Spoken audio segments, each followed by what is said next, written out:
Mesdames et messieurs, j'espère que vous allez bien. Si l'ambiance est toujours un petit peu morose du côté du FC Barcelone, qu'on tarde à retrouver notre football et à certains moments aussi les résultats, il subsiste un petit rayon de soleil. Le retour en forme de notre crack, Lamine Yamal. Et l'objectif de cette vidéo, ça va être tout simplement de faire un retour sur ce qui s'est passé en début de saison autour de Lamine Yamal, autour de son football, mais bien évidemment de l'extra-sportif aussi qui l'a beaucoup entouré, et de parler de ce qui risque d'advenir plus tard, de ce qu'on espère qui risque d'advenir plus tard, et notamment du positif autour du crack formé par le FC Barcelone. Et donc en premier lieu, on va parler un petit peu de ce qui s'est passé en début de saison. Parce qu'on entend souvent dire Lamine Yamal a raté son début de saison, c'est le retour de Lamine Yamal. C'est d'ailleurs le titre, je pense, de cette vidéo. Mais le retour de quoi, on va me dire? Est-ce que Lamine Yamal finalement a totalement raté son début de saison? Si on regarde réellement dans les faits, bah c'est pas vrai en fait. C'est-à-dire qu'on est sur un Lamine Yamal qui dès le début de saison a été bon, voire très bon, a staté, a été important. Premier match de la saison contre Majorque, un but, une passe décisive. Le match d'après, Levante, une passe décisive. Le match contre le Rayo Vallecano plus tard, un but. Ensuite avec l'Espagne, il a marqué contre la Turquie et contre la Bulgarie. Et ensuite intervient sa blessure. Mais après sa blessure, il est encore décisif contre la Real Sociedad, il est décisif contre Girona, il va être décisif contre l'Olympiakos et est décisif contre Elche tout dernièrement et contre Bruges. Donc si on fait le récapitulatif de ce qui s'est passé autour de Lamine Yamal sur ces 2 mois et demi de début de saison, c'est loin d'être catastrophique, très très loin d'être catastrophique. Maintenant, il est vrai, et il faut être honnête par rapport à ça, que Lamine Yamal a connu un coup de moins bien. Notamment à cause de diverses blessures et surtout de la dernière qui a eu lieu pendant le mois de septembre, qui est cette problématique de pubalgie, qui bien évidemment l'a éloigné dans un premier temps des terrains, mais surtout a eu un impact sur son rendement dans le jeu. Et quand bien même, on l'a vu, Lamine Yamal a continué à avoir des stats après cette blessure-ci, c'est vrai que dans le jeu, on le voyait un petit peu moins. Il était toujours capable de choses exceptionnelles, de gestes, de dribbles, de passes par-ci par-là, mais dans la globalité des 90 minutes, c'est un joueur qu'on arrivait très rarement à trouver, et lorsqu'on le trouvait, on remarquait qu'il était beaucoup moins incisif, beaucoup moins en vue, beaucoup moins rapide, beaucoup moins à l'aise avec son jeu, beaucoup moins en confiance, tout simplement. Donc c'est vrai qu'on avait un Lamine Yamal qui était plus en difficulté, mais de là à dire qu'il avait totalement disparu, c'est un petit peu fort de café. Et malgré tout ça, malgré les doutes qu'on peut avoir, surtout par rapport à son retour au très très haut niveau par rapport à sa blessure et par rapport aux dernières prestations, Lamine Yamal a fait un match, une prestation justement XXL sur la dernière rencontre de Ligue des Champions contre Bruges. Et ça faisait longtemps justement qu'on ne l'avait pas vu à ce niveau, parce que s'il avait eu des bonnes notes dans certains des matchs après sa blessure, on restait loin du rendement qu'il y a eu hier soir. Hier soir, Lamine Yamal a vraiment retrouvé ses standards de d'habitude. On l'a vu tout d'abord avec son but, aussi la présence sur le but contre son camp de Bruges, mais aussi tout simplement dans sa présence avec le ballon. On est sur un joueur qui a redoublé de passes, ça faisait très longtemps qu'il n'avait pas eu ce genre de statistiques. Il a 51 passes réussites sur 63 tentées. On est sur un joueur qui va tirer 5 fois au but, on est sur un joueur surtout qui va toucher 99 fois le ballon et qui va réussir 5 dribbles sur 10 tentés. Retenez bien, 99 touches de balle. Alors que si on regarde les matchs qu'il y a eu après sa blessure, on remarque que contre la Real Sociedad, on est sur un joueur qui a 34 touches de balle. On remarque que c'est un joueur qui, contre le Paris Saint-Germain, va toucher 69 ballons, qui contre Girona va toucher 62 ballons, qui contre l'Olympiakos va toucher 58 ballons, qui contre le Real Madrid va toucher 79 ballons, contre Elche, le dernier match, va toucher seulement 41 ballons. Donc on voit que Lamine Yamal vraiment a retrouvé ses standards, et même sur les matchs où les touches de balle sont importantes du côté de Lamine Yamal, on remarque que dans ses passes, c'est beaucoup moins présent. Dans la réussite, dans ses dribbles, c'est aussi beaucoup moins présent. Donc là, le match contre Bruges sonne vraiment le glas d'un retour de Lamine Yamal. Parce qu'encore une fois, on l'a dit, oui, il y a eu un petit peu moins bien. Et surtout, ce qui a fait mal aux yeux de tout le monde, c'est que dans les grosses rencontres, notamment PSG et Real Madrid, Lamine Yamal a vraiment pas été très performant. Et ça, je pense que ça a été des moments phares pour justement montrer que Lamine Yamal, dans le jeu, était moins présent. Même si on l'a vu que dans les stats, il était toujours là. Mais le match contre Bruges a vraiment été excellent, même en termes de kilomètres parcourus. On se rapproche des 10 km pour Lamine Yamal. En termes de sprint tenté, on est sur beaucoup plus de sprint tenté de la part de Lamine Yamal que dans beaucoup d'autres rencontres. compte. Donc ça aussi, ça rassure par rapport à son niveau physique qu'il peut avoir et une présence aussi dans le jeu vraiment accrue avec des disponibilités dans l'axe et des disponibilités sur le côté droit en collant la ligne, en étant vraiment un danger où tu sens que Lamine Yamal, dès qu'il est touché par ses partenaires, il peut faire peur, mais par le dribble et aussi par la passe. Et ça, c'est aussi quelque chose qui est important à dire sur Lamine Yamal, c'est que même quand il allait pas très bien, ça a toujours été un joueur qui était au service du collectif. Même dans un match contre le Real Madrid dans lequel il est plus fantomatique, on le retrouve moins, il tente moins, il est plus timide, balle au pied. C'est un joueur qui a joué pour le collectif, qui s'est mis à être un joueur que de remise, peut-être en retrait, souvent pour De Jong, etc., ou même son latéral, mais ça a resté et ça restera toujours pour l'instant un joueur de collectif. Et ça, c'est quelque chose d'important à souligner. Maintenant qu'on a vu que Lamine Yamal avait fait une performance XXL contre Bruges, la question qu'on peut se poser, c'est bien évidemment, est-ce que dans le temps, ça continuera à être ainsi? Est-ce que réellement, on a retrouvé Lamine Yamal totalement en forme? Et la grosse question qu'on se pose, c'est surtout par rapport à sa blessure. En fait, est-ce que sa blessure continuera à le gêner autant? Parce que le problème, c'est qu'on a beaucoup de rumeurs qui disent que sa blessure, dans tous les cas, l'handicapera à vie, littéralement. Il y a beaucoup même de médecins qui ont été interviewés qui disent cette blessure, en fait, elle lui permettra jamais d'être de retour à 100% tout le temps. Donc après, pour l'instant, ça reste que des rumeurs. Il y a certains médecins qui sont interviewés et qui disent ça, mais on n'a pas de réelle réponse. Mais nous, on est un peu apeurés en tant que supporters. On se dit, bon, Lamine Yamal, en fait, la problématique, c'est qu'on le voit dans les matchs à certains moments. Pour l'instant, on ne l'a pas retrouvé à 100%. Et même le match contre Bruges, on voit qu'à des moments, il est toujours un petit peu gêné. Il lui manque quelque chose, quand bien même il est revenu à un sacré niveau. Et c'est ça, finalement, la plus grande des angoisses.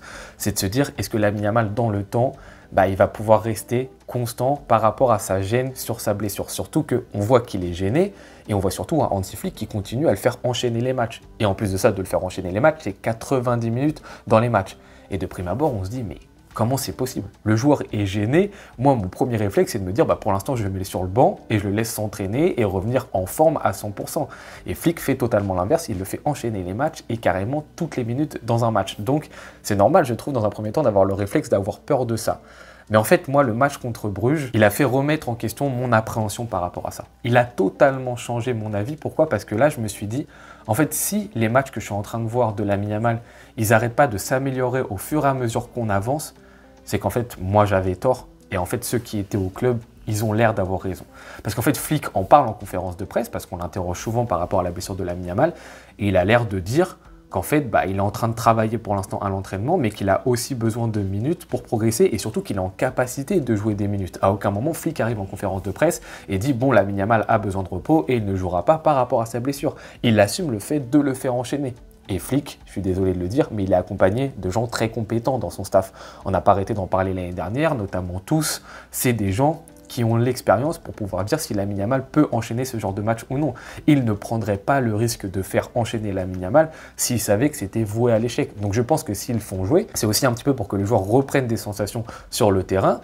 Et ils sont au courant que le joueur pour l'instant n'est pas à 100%, mais ils se disent qu'ils sont obligés de passer par là pour continuer à avoir un joueur performant sur le terrain et qu'il est en capacité, surtout sur le terrain, de montrer des choses très intéressantes. Donc en fait, finalement, ce match contre Bruges a vraiment changé mon regard sur la chose et je me dis qu'en fait, maintenant, je vais faire confiance à Flick et au staff par rapport à Lamine Yamal, même si j'aimerais bien que des fois ils sortent un petit peu plus tôt, surtout quand il y a des victoires qui sont acquises bien avant, ce qui n'est pas trop le cas du FC Barcelone en ce moment, donc c'est un petit peu compliqué, et qu'il y a une gestion d'un Lamine Yamal qui ne joue pas 4000 minutes par saison, mais par rapport surtout à cette problématique de pubalgie, je suis un petit peu plus rassuré parce que je vois que dans le club, on est un petit peu confiant par rapport à ça. Maintenant, pour Lamine Yamal, ce qui va être aussi intéressant, c'est de surfer sur une dynamique positive. Parce que la problématique de Lamine Yamal, c'est quand les mauvais résultats sont arrivés et que les performances ont été moins bonnes, vous l'avez vu, on est tombé sur lui, et surtout en France. Alors déjà, quand ça se passait bien, il y avait un système médiatique qui commençait à se former autour de Lamine Yamal contre Lamine Yamal en France, qui était assez violent, je trouve. C'est-à-dire que le joueur mettait juste une casquette à l'envers, c'était le drame, c'était l'insulte suprême.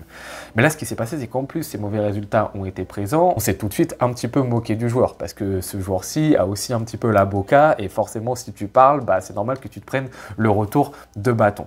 Mais là, le fait que Lamine Yamal revienne au top, il faut aussi qu'il sorte sur une dynamique qui a été lancée un petit peu, justement, l'échec du Real Madrid, qui est créé un cercle de protection autour de Lamine Yamal. Et donc autour de ça, on a vu pas mal d'écrits de journaux justement espagnols, à savoir si c'est totalement vrai ou pas, mais en tout cas, il y en a bon nombre qui sont sortis dans ce sens-ci, qui ont expliqué que Mendes, donc notamment l'agent du joueur et Laporta et le cercle sportif du FC Barcelone, sont en train de mettre en place un petit cocon autour du joueur et sont en train d'avoir une influence un petit peu plus présente sur ses sorties, notamment ses interviews à droite à gauche, ses sponsors, les aventures promotionnelles et aussi ses dires à droite à gauche dans les médias et sur les réseaux sociaux. Donc apparemment, il va être plus encadré par rapport à ça. Le joueur a trouvé une nouvelle maison dans laquelle il va vivre avec 2 de ses proches. On sent qu'il y a une influence du Barça autour de lui à ce niveau-là. On voit aussi Flick en interview qui en parle beaucoup. Et on a aussi un Laporta juste avant Bruges qui a déclaré « C'est un génie et un jeune homme fantastique. Au Barça, nous avons la chance de former des joueurs comme lui. Nous devons prendre soin de lui et le protéger. Avec toute cette notoriété soudaine, il la gère avec naturel. C'est un joueur clé et nous serons toujours à ses côtés. » Donc on voit bien qu'il commence à y avoir un cadre qui se pose autour de Lamine Yamal, mais ce qui est aussi intéressant de le voir, c'est de remarquer que même s'il y a ce cadre qui est posé autour de Lamine Yamal, les gens disent qu'il faut aussi qu'il reste Lamine Yamal. Et ça, c'est très important de le souligner. Et donc, j'en profite pour vous renvoyer vers une vidéo de Tracy Rodrigo. Donc, si vous ne la connaissez pas, c'est une journaliste qui est très proche du FC Barcelone, qui travaille au quotidien autour du club pour les médias français et notamment le journal L'Équipe. Donc, normalement, vous devez voir qui c'est, mais elle vient de sortir sa première vidéo sur YouTube. Donc, n'hésitez pas à la voir, qui parle justement du cas Lamine Yamal. Et elle parle de plein de choses diverses et variées. Tout d'abord, elle parle du rapprochement qu'on a fait avec Neymar, qui sont arrivés notamment beaucoup cet été, Lamine Yamal et le futur Neymar par rapport à son entourage, etc. Elle explique que ce n'est pas du tout comparable le professionnalisme qu'avait Neymar et le professionnalisme qu'a Lamine Yamal, que les 2 types de professionnalistes sont totalement différents et que pour l'instant on ne peut pas les comparer. Elle revient aussi sur des comparaisons avec le professionnalisme de Lionel Messi, en expliquant que Lionel Messi, à 18 ans, il mangeait des pizzas et des hamburgers, il sortait en club et qu'il était loin du professionnalisme qu'on lui connaît plus tard et qu'à l'heure actuelle, au même âge, Lamine Yamal est beaucoup plus professionnel que Lionel Messi. Et elle explique aussi que bien évidemment, il y a des campagnes médiatiques qui utilisent Lamine Yamal pour créer des conflits, créer des clics, créer des vues, notamment en France. Parce qu'elle le dit, elle l'explique, en Espagne, il n'y a pas du tout cette même haine et cette création du conflit entre Lamine Yamal notamment et Kylian Mbappé. Sauf qu'en France, pour faire des vues, on essaie de créer un conflit, de créer une bataille. Contre qui? Contre le crack actuellement européen qu'est Lamine Yamal et le meilleur joueur français qu'est Kylian Mbappé, pour avoir encore une fois des vues et générer de la visibilité. Sauf qu'elle explique très bien, actuellement en termes médiatiques, pas sportifs, Lamine Yamal en Espagne, il surpasse largement Kylian Mbappé. Encore une fois, je le répète, pas sur le plan sportif, sur le plan médiatique. Et que c'est surtout en France qu'on essaye de monter les gens un petit peu contre ces joueurs-ci et de lui inventer n'importe quoi, de lui inventer le fait qu'il ne soit pas professionnel, lui inventer que des fois il est en retard à l'entraînement alors que pas du tout. Même dernièrement, on a inventé le fait que Hansi Flick puisse quitter le FC Barcelone, de 1 parce qu'il était fatigué de l'atmosphère du Barça, mais de 2 par rapport au traitement qu'il y avait autour de Lamine Yamal qui apparemment n'était pas du tout équilibré par rapport aux autres joueurs. Ça a été démenti dans les heures suivantes. En fait, on invente tous les mots du Barça limite à Lamine Yamal. Alors Tracy Rodrigo nous explique quand même que bien évidemment, au même titre qu'un Lionel Messi à une époque, il y a beaucoup de choses qui sont accordées aux joueurs. On dit très souvent oui aux joueurs, mais pour l'instant, il en abuse totalement pas. Encore une fois, on va parler aussi de son entourage, mais elle explique que son entourage aussi est très jeune. Et elle explique surtout une dernière chose qui est important d'avoir en tête, c'est que Lamine Yamal aime aussi le buzz, aime aussi être vu. Elle explique que les joueurs avant étaient d'autres générations. Et on pouvait le comprendre, on pouvait l'accepter. Mais qu'aujourd'hui, Lamine Yamal est d'une nouvelle génération qui aime ça et qui en joue. Et ça rejoint un réel que je vous avais fait, que j'ai sorti sur YouTube et mes réseaux sociaux, dans lequel j'expliquais que Lamine Yamal, par exemple, quand il fait une story, ça le sert, lui, à se monter en chauffe. C'est son conditionnement avant les matchs. Chaque joueur a son conditionnement. Il y en a pour qui ça va être manger des lasagnes la veille. Lamine Yamal, son conditionnement, pour allumer le moteur avant une partie, c'est de mettre une story. Alors après, bien évidemment, il faut qu'il assume le fait qu'on puisse le charrier si ça se passe pas bien pour lui. Mais lui, c'est sa façon de rentrer dans le match. Il aime les réseaux sociaux, il aime la visibilité, il est né avec ça, il en joue. C'est un peu sa manière de rentrer dans un match. Et à aucun moment, moi, je pourrais lui en vouloir de vouloir rentrer dans un match de cette manière-ci. Que sur le terrain, ça ne devienne pas un joueur individuel, mais ça reste un joueur de collectif. Et pour l'instant, de ce que je vois de Lamine Yamal, ça reste un joueur qui est professionnel et ça reste un joueur qui est collectif. Et pour l'instant, on n'a pas entendu Hansi Flick qui s'est énervé contre lui, qui a dit que le joueur était en retard aux entraînements. Il ne l'a pas mis sur un match, alors qu'il y a plein d'autres joueurs qui ne l'ont pas mis titulaire parce que justement, ils étaient arrivés en retard. On n'a pas eu de grande gueulante de la part de Laporta qui disait que le joueur partait totalement en freestyle. Pour l'instant, on n'a rien eu de tout ça. Donc le joueur, oui, s'amuse en vacances, oui, le joueur met des stories, mais pour l'instant, il assume sur le terrain quand il est en forme. Et la problématique pour l'instant, c'est qu'il y a une méforme en septembre. On l'a vu dans cette vidéo avant cette blessure qui a eu mi-septembre, le joueur a très bien performé et ça faut pas l'oublier. Et que là, depuis le Real Madrid, on est sur un joueur qui commence de plus en plus à revenir parce qu'on a un Barça qui va l'encadrer un petit peu plus, mais tout en faisant attention à ce que Lamine Yamal reste Lamine Yamal, que Lamine Yamal reste un jeune de 18 ans et qui garde aussi son insouciance. Son insouciance, bien évidemment, qu'elle soit extra sportive, mais qu'elle soit aussi sur le terrain parce qu'on demande à ce joueur-ci de nous faire rêver et pour l'instant, c'est un football qu'il est en train de retrouver. En tout cas, on espère que ce qui s'est passé contre Bruges, ça va se rééditer sur les prochains matchs et qu'au fur et à mesure, on retrouve notre cher Lamine Yamal parce qu'on va grandement en avoir besoin. On espère aussi que de plus en plus, au niveau de sa blessure, ça aille mieux et qu'il ait de moins en moins de gêne parce que bien évidemment qu'il va toujours être impacté par ça pendant encore quelques semaines, je le pense.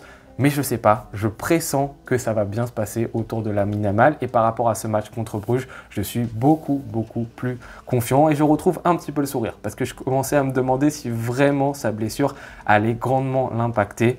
Donc je suis quand même un petit peu heureux malgré le fait que oui, encore une fois, dans les résultats collectifs du FC Barcelone et dans le jeu collectif du FC Barcelone, il y a encore beaucoup de progrès à faire. Mais aujourd'hui, on a fait une vidéo spéciale sur Lamine Yamal. J'espère que vous avez apprécié. N'hésitez pas à me dire ce que vous en avez pensé en commentaire. Je me ferai un plaisir de vous répondre comme d'habitude. Je vous souhaite très bonne journée ou bonne soirée en fonction de quand est-ce que vous regardez cette vidéo. À tout bientôt. Ciao.